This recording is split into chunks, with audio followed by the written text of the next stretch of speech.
Cincinnati Bengals. Sorry, they beat the Broncos and the Pittsburgh Steelers that made the playoffs, and they beat the brakes off of Green Bay right now. They're a good football team. Joe Burrow is on fire. 5-game winning streak. He completed 77% of his throws, 13 TDs, 4 picks, and a 111 passer rating. That's just sometimes the way it works. You get hot too late. Cincinnati is a top 10 team in the league. Let me tell you who Kansas City, Buffalo, and Baltimore didn't want to make the playoffs. Cincinnati. They were fine with Bo Nix. They were fine with Justin Herbert, C.J. Stroud. They didn't want Bo Nix anywhere near the playoffs. Cincinnati at 10. Number 9. Minnesota. Yeah, they listen, they're like a really good student who got a D in their last couple of test scores. Doesn't make him a bad student. Top 10 scoring offense. Top 5 defense. They got out-coached last night. And they're not as good as Detroit. And frankly, the Rams' young defense is a sight to behold. But I have the Vikings at 9. Number 8. The inconsistent Houston Texans. Now, they're only 2-5 against playoff teams, and they're going to go to Kansas City. It's going to be cold, and they're going to probably get smoked. They're 9-0 when holding opponents to 20 points or fewer, and Kansas City's getting better on offense, so that's not going to happen.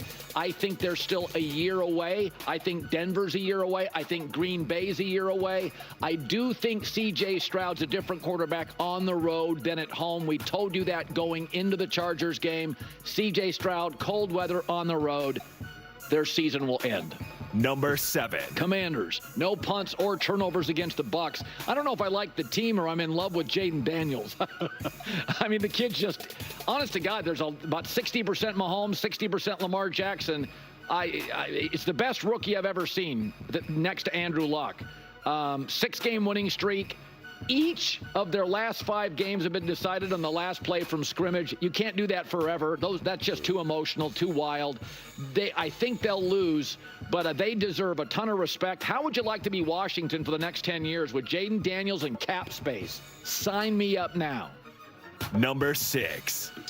Number 6 is the Rams. Played a perfect game in the first half last night, but they were not good on third down, and their offense can be really sluggish in the first half. Listen, they're really good. Not great, but they're 15-5 when they have Stafford and Puka and Kupp and Kyron Williams. Kyron Williams got dinged up last night. Cross your fingers. And they're 7-1 when they score 21+. Their offense gets stuck, though. And it happens kind of regularly where their offense gets stuck. But if you give McVay or Andy Reid extra time, good night. And I thought this defense is no joke. In the first 4 weeks of the year, they had 8 sacks. They had 8 sacks last night. This defense Jared Verse is unblockable. This kid right here jumping into the end zone. So the Rams are a young defense that about every 3 weeks you look up, and they're noticeably better. I have the Rams at number 6. Number 5. Philadelphia. I don't think they can win the Super Bowl. Yes, they're 13-1 over the last 14 games. They were 2 for 11 on third down. Jalen Hurts went nearly 2 full quarters without a completion, and I don't love the head coach. I do think they'll beat the Rams because the Rams played perfect and now go outdoors to cold weather, and Philadelphia played poorly and still won. They have the best roster in the NFL. But, I mean, Saquon Barkley is the leader of this team. It's not the quarterback. It's not the coach. This is the one team to me. Like, you can like Derrick Henry, but I get Lamar and John Harbaugh. Saquon Barkley leads this team. That's the guy in the O-line that I trust. Number 4. Listen, the Ravens are good. Boy, they are really dependent on Derrick Henry and Lamar, and that would concern me. 3 drives of 85-plus yards. You know what I feel about Lamar Jackson. Listen, they're 1-5 against the Chiefs, and they beat everybody else. So I don't think this team would beat Kansas City if they had to play them in Arrowhead. I just don't think they would because I think Kansas City is better defensively, and I think Baltimore is getting better on the defensive side. They held opponents under 20 points in 5 straight games. So that's what good coaching staffs do and good general managers do. Baltimore had a flaw, and they're now better at the flaw. Kansas City wasn't very good on offense early, and now Kansas City is better on offense. That's what good organizations do. So they've cleaned up the mess on defense. I have them there at, what do I have the Ravens at? 4. Number 3. Detroit Lions, second best roster in football, off a bye, hosting the Commanders. They struggle against mobile quarterbacks, which is not a good thing to struggle against in 2025 in the NFL. 6-2 against playoff teams. Dan Campbell has a culture of relentlessness. Guys play hurt. Jared Goff, for all you Jared Goff critics, this should be a Colin was really right for the next 10 years. Jared Goff on 3rd and 4th down this year. 18 touchdowns, no picks. Best O-line in football. Number 2. Number 1. Number 2. Number 2, Kansas City. Listen, Wow. worst point differential in the history of the league for a team that's as good as them. I know they had a bye, and I know they'll be good, and I know they'll beat the brakes off of Houston. And they are getting stronger late with their musical chairs on the offensive line and Hollywood Brown. And they are 7-2 against current playoff teams and 21-2. But aesthetics matter and data matters. And my number 1 team in the league Number 1 is Buffalo. There's never been a team in pro football that had 30 passing touchdowns and over 30 rushing touchdowns. Not only do they win at home, all but one home game was a blowout. 7 win by 20 points. I think this offense is incredible. Left tackle, right now, the best remaining in the playoffs. Quarterback, most talented remaining in the playoffs. James Cook, top 5 running back. 2 good tight ends, 3 capable receivers. They are not as good as Kansas City defensively. There is no question. And maybe they don't match up with Baltimore defensively. But this team right now is so good offensively. Left tackle, quarterback, weapons, run game. I have them number 1 by an inch. All right. I'm excited to talk about this because I see this in a few different ways. Let me just get it where it's, there you go. Hold on. Okay. I love adding the Bengals in there. I said this throughout the season. I think the Bengals are actually a good team. I really, really do. I was online. I was in line with Nick throughout the whole, rankings and stuff like that, but he abandoned them eventually. I didn't. I honestly think that they were a good team. So I kind of like that they're thrown in there. But this is I want to start actually with the Kansas City Chiefs. Because I knew this was going to happen. I knew it. And I actually said the same thing about the Lions, but I said this is going to happen with the Lions and the Kansas City Chiefs. And in a weird way, it kind of happened with the Rams, but in a slightly different way. The bye, people forget. You forget, and you forget how good a team is. And I said that's going to be the best thing that the Lions have going for them because they won, convincingly and easily against the Vikings. Which who knows how that's going to actually age considering what happened to the Vikings, in these last couple of games. But I was like, the Lions, are going to be slept on now because it's just like you forget how great of a team they've been. And it's the same thing with the Kansas City Chiefs. You're kind of you see the Buffalo Bills play the Broncos and win convincingly, and you see the Ravens, win convincingly, and you don't see the Kansas City Chiefs play, and you're just kind of like, yeah, I don't think they're as good, and you kind of start to sleep on them a little bit. So that's what's happening to Colin. Like, he's dropping the Kansas City Chiefs even though they haven't played, and before he had them number 1, I believe. So it's really interesting to me right now, and this is kind of how it's been for a while, I feel like, and that's why I'm going to try to do this slightly different how I normally do it. I'm not really focusing so much on what happened throughout the regular season. I don't care what happened in week 7. I don't care about a week 9 matchup between these two teams. Like it just doesn't matter to me. I'm only focused on right now how these teams are playing and trust and what I think they're capable of doing. And right now, based off of health, trust, experience, etc., I do have the Bills, the Chiefs, and the Ravens top 3 in no specific order. I'm not really too concerned about a specific hard order. I have the Chiefs, the Bills, the Ravens. Those are the teams that at the end of the day, if I'm on the outside looking in and I have a team that's the Jamaican bobsledding team, I'm like, who do I want to face? It's not the Chiefs. It's not the Ravens. It's not the Bills. Those are the 3 teams that I'm like, man, they could beat me 10,000 different ways. They've been there a million times. It's brutal. Their quarterbacks scare me. Their coaching staff can scare me, depending on what side of the ball we're talking about. This is there's a lot to be afraid of. And that's where I then add the Lions and the Eagles. The Lions, the reason why I put the Lions slightly under is because they're just not as healthy right now. I still think the Lions are a top team. And again, if I was really trying to be a little bit looser with this, I would put all those teams. I would put actually probably just those bottom 5 teams all in one category and say, these are the teams that I think it's going to be, let's go, it's just going to be a gauntlet for these 5 teams. Who's going to come out on top? But I'm just trying to back myself in a corner a little bit and really kind of zoom in more. And that's why, again, I got the Bills, the Chiefs, and the Ravens. And then the next one for me would be the Lions. And again, if the Lions were healthier right now, which is, it's hard to gauge what their health is right now because of the bye, because they are getting players back, and I just don't know who's necessarily in and who's out. But that offense is obviously for real. It's going to be a fascinating matchup against the Commanders, and that's where you're also going to really learn some stuff against the Commanders as well. But if the Lions were fully healthy and they didn't kind of get decimated, and even though they've been able to overcome those injuries, which is wildly impressive, and again, hat tip to them.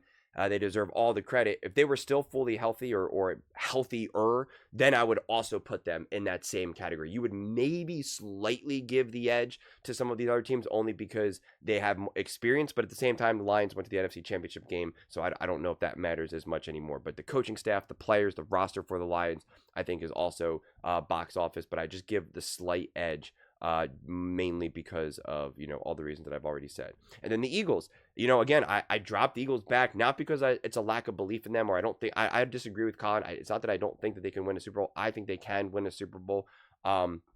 But the Eagles, when you see them play certain games, you're kind of just like, which version of the Philadelphia Eagles are going to show up? I actually think the Packers game was secretly a good game for them. Everyone talks about it being ugly or Jalen Hurts. I made a video last night at like literally 4 o'clock in the morning breaking down that game. Dan Orlovsky, I think, highlighted it, really well. I think Jalen Hurts actually played an incredibly high-level game. He took care of the ball. He was smart. He didn't force the ball. The big concern was that the Eagles' offense, in terms of the receivers, like the Packers' defense, had them locked down and shut them down. And so the real question is like, why are these guys not open? That's more of the concerning issues. And then you have a couple injuries, especially on defense for the Eagles, that I'm like, I don't know what that means for them defensively. I don't have a strong feeling when a player gets injured. I'm not comfortable enough being like, oh, this won't be a big deal because they'll just move this guy over here and bring up that guy. Like, that's just not me. So I'm kind of just have to wait and see. Maybe it means nothing. Maybe it means something. I don't know. But you would like to see the Eagles versus the Packers. You would have liked to have seen a game similar to the Bills versus the Broncos, the Ravens versus the Steelers, the Rams versus the Vikings. Like, you would have just liked to have seen like it just be clear that the Eagles were just like, nope, not today. And the reality is it was still our 1-score game, even though the Packers turned the ball over 3 times in the first half. I personally don't love that. And they were, I forget what it was. It was 2 for 11 on third down. Just not my favorite thing. But again, I'm not discounting them. I'm not saying, they don't have what it takes. I have all these concerns. I just think it would be fair when you see these other teams play for them to be up there. And then the bottom half of this, listen, I'll just leave the Bengals at 10 because it's kind of irrelevant, but it is fun, and I do agree with them being a higher up team. But in terms of the Rams, the Commanders, the Texans, and the Vikings, I think it would be a toss-up between the Rams and the Commanders in terms of, who should be 6 and who should be 7. I think it's fair to put all of those teams in that basket there, but I think it's tough because you have Sean McVay and Matthew Stafford. That duo right there can potentially give you the edge over the Commanders, but then you have the Jaden Daniels factor, and Jaden Daniels is special, and he maybe lacks the experience that Stafford lacks, but Jaden Daniels has the juice that Matthew Stafford kind of like is like constantly on the verge of running out of, because of just his age.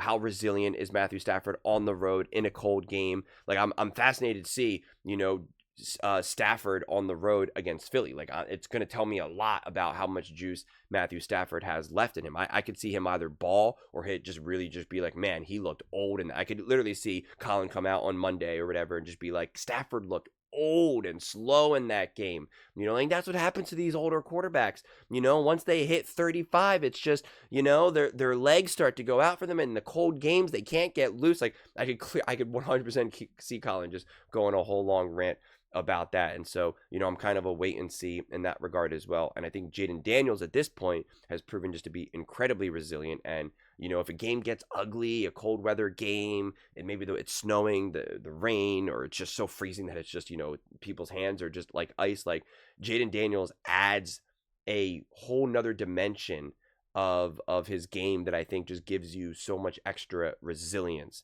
And then you have the Texans and the Vikings, and Colin's obviously giving them no chance to beat the Chiefs. I understand why people feel that way. Unfortunately, the Texans, kind of similar to the Rams in a way. I had really high hopes for the Texans, really, really high hopes. I went into the season saying C.J. Stroud. My prediction was C.J. Stroud and Jordan Love would be, MVP candidates. That is not how this unfolded. Even before the injuries started to pile up, the Texans just never looked right. They were never able to get that momentum. They were never able to play this high level, complete game. And then the injuries kind of started to add up, and it was just kind of like, okay, what does this all mean? And so I'll just be totally honest with you. Like, I don't have a strong conclusion about the Texans. I would be surprised if they beat the Chiefs, because I think the Chiefs are going to be even better than they were during the regular season, not just because it's the playoffs, but because they are indeed healthier, and now they do have a few weeks rest. I think the only way the Texans win this game is if the Texans just play like absolutely perfect textbook ball, and CJ Stroud really reminds everyone, like, bro, like, I'm special. Like, I understand this season didn't go how you thought it was going to go, how I thought it was going to go, but like, I am special. I was a top draft pick last year, top 2, should have been top 1, should have been number 1. Like, I lit this league on fire my rookie year. Like, don't forget my name, man. Don't forget who I am. I am special. I was always supposed to be the next one up. You guys all tried to act like Caleb was leapfrogging me. Jaden Daniels is leapfrogging me. Like, no, it's me. Like, settle down. And if he does that, which, again, I don't know if he's capable of doing with just this roster and this team right now, then I can see it. But I can't see them winning how they played versus the Chargers. I don't see that at all, because I don't think the Texans necessarily played a good game against the Chargers. I really don't. Defensively, they played pretty well, but I don't think offensively that was it. That was the game plan. Anything that they tried to do intentionally did not work. All the things that they did unintentionally, it worked. That always concerns me. That always concerns me when you're having majority of your success off the off the script type stuff. That will always concern me. So going to be interesting how that game unfolds too. But those are just my thoughts.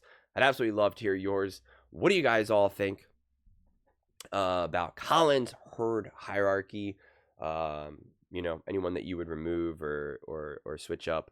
Let me know in the comments below. I read every single comment, so whether you agree with me or disagree with me, either way, let's get in some discussions. Let's get in some fights, but ultimately, let's just have some fun. And please do consider subscribing. We're building an amazing community here, and I'd absolutely love to see you part of it.